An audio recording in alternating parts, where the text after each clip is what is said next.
What up, Homedawgs? My name is Gokey Gamer, coach of the Milwaukee Medichams, and welcome everybody to week 6 of the CDA, where this week we're going to be going up against none other than Slightly Salty, coach of the Vancouver Lycannucks. Here are the teams. Blap!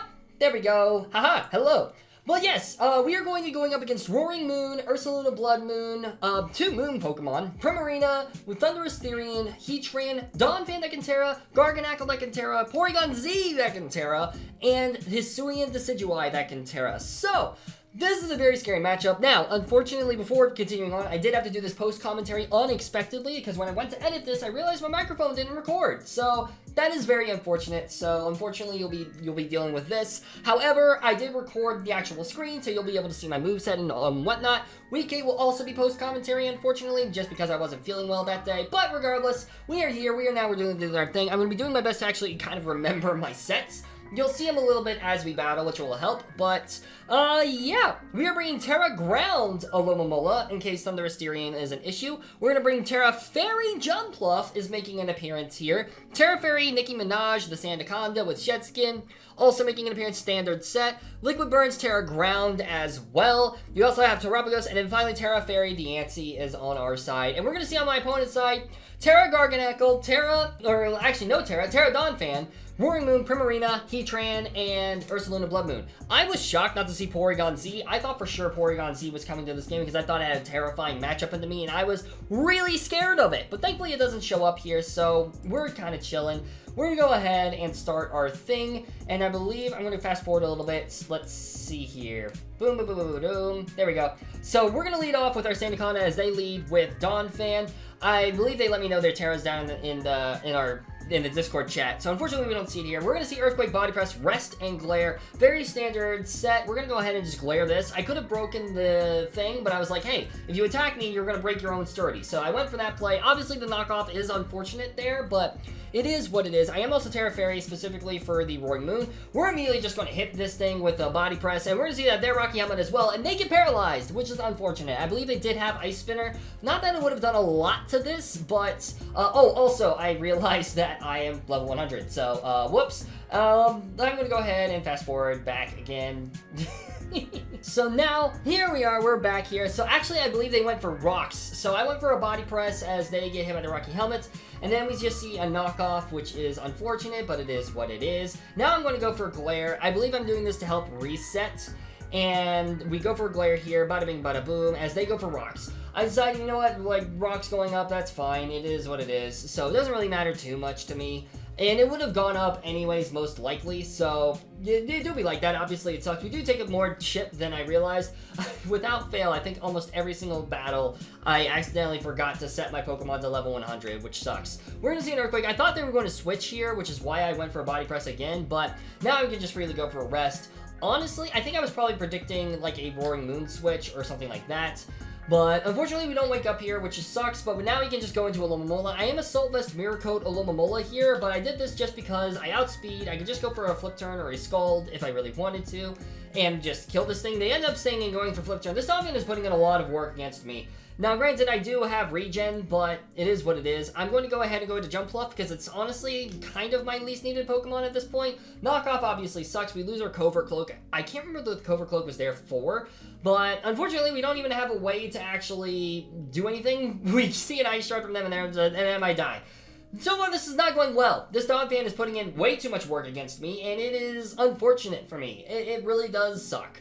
I'm debating on going into Kamaraja to get rid of these hazards with the Rapid Spin, and I think I might end up doing that. I think actually no, I don't do that here because of the Rocky Helmet, I'm pretty sure. So I go into, obviously you can see me debating, I think I either go into Nicki Minaj or I go into Alomomola, I think. Maybe I do go into this thing and just go for a Rapid Spin or a Tera Starstorm, I don't remember. I end up going into Sinistcha here. This Sinistcha, I believe, was built to help take on Thundurus Therian, which also didn't show up, by the way. Thundurus Therian also not being here shocked me a lot.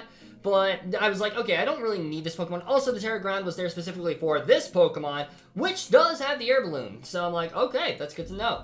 I debate about what I want to go for here. I could go for a Scald, I could go for a Calm Mind, I could do a few things. I'm like, you're probably not expecting me to stay in. They actually do go for a Magma Storm here, which is unfortunate as we go for Calm Mind. This also reveals that they do have some speed investment. I ran a little bit of speed to outspeed a Bulky or Heatran, And turns out they outspeed me, but they do miss their Magma Storm. So we get a little bit of good luck on our side as we do a decent chunk to this and pop the air balloon, which is obviously very massive for me. I'm like, there's no point in me trying to save this. I'm going to go for this. We live in Earth Power, thankfully. I don't know if they, like, made a calc and they were like, oh, I'm going to, like, kill with an Earth Power here. I'm not too sure.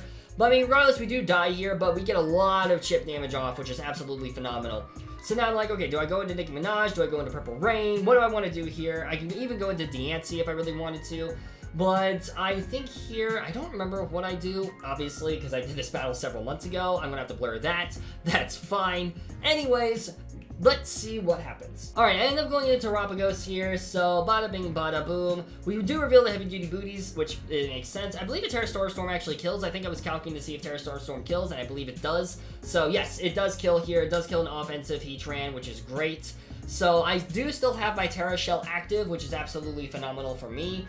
Oh, I also had the Covert Cloak for Garganacl, which is, that's why I had that. But I believe I still have it on my Diancie. Yes, I had 3 Covert Cloaks, for the record. It wasn't all just for this thing. It was for other Pokemon as well, like I think the Decidueye was there for triple arrows and stuff like that. So now my obvious switch here is going into Diancie. And we see a Salt Cure.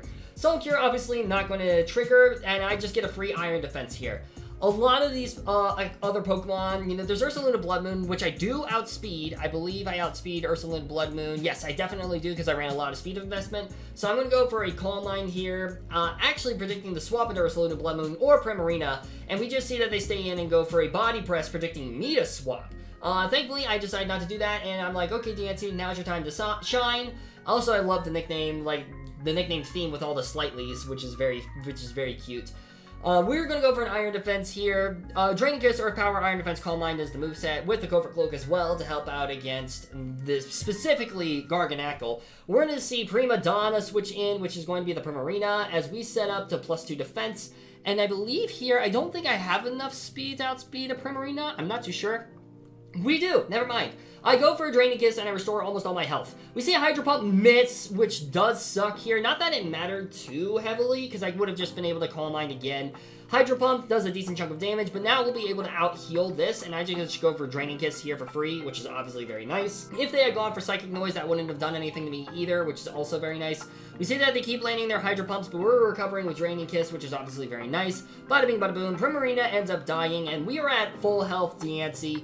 And all that's left is a Quad Weak Fairy type Roaring Moon, with the Ursaluna Blood Moon, which isn't going to be able to do much to a +2 Spadef, and then obviously Garganacl, which can't do anything at all. We end up seeing the Roaring Moon come in here to activate Photosynthesis to raise their attack. This is their best opportunity to take this to life and hope for a flinch. We see the Iron Head doesn't even do half, and because we're Covert Cloak, we don't flinch ever, and we kill with this. And this basically guarantees me the game at this point. Obviously, Ursaluna Blood Moon is going to be the check for this. Like, at this point, it's the only Pokemon that comes in. If Garganacl comes in, then, you know, we just win. Draining Kiss is going to proc, and we see that we do over, like, 75%. We see a Blood Moon, which does as much damage as Roaring Moon, because it was holding the Life Orb, which is crazy. And we see a Vacuum Wave just to reveal the tech, and also prevent me from healing as much. And we do see the Draining Kiss, and now Garganacl is going to, fall to Diancie, and Diancie gets a lot more kills on her record, which feels very, very nice. I believe Diancie got 11 kills overall this season. I don't remember, but obviously a lot of those came from this game.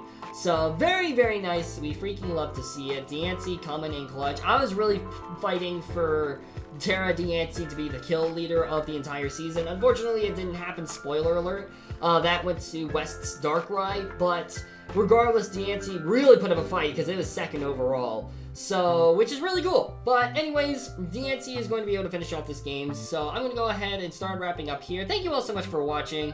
And I believe, let's see, there's nothing else much more that needs to be said. I believe this is probably Tera Ghost Garganacl, I believe, if I remember correctly. And yeah, Draining Kiss just two-shots this. So Salty knows at this point that he's dead. But yes. Thank you all so much for watching. Salty's links will be down in the description below. Be sure to check him out. He's an absolutely amazing content creator, an amazing person, an amazing friend. And, yeah, I'll watch this happen. Just that way it makes it official. And, yeah, thank you all so much for watching. I really hope you all enjoyed. And I'll see you soon in the next video. Peace out, mates!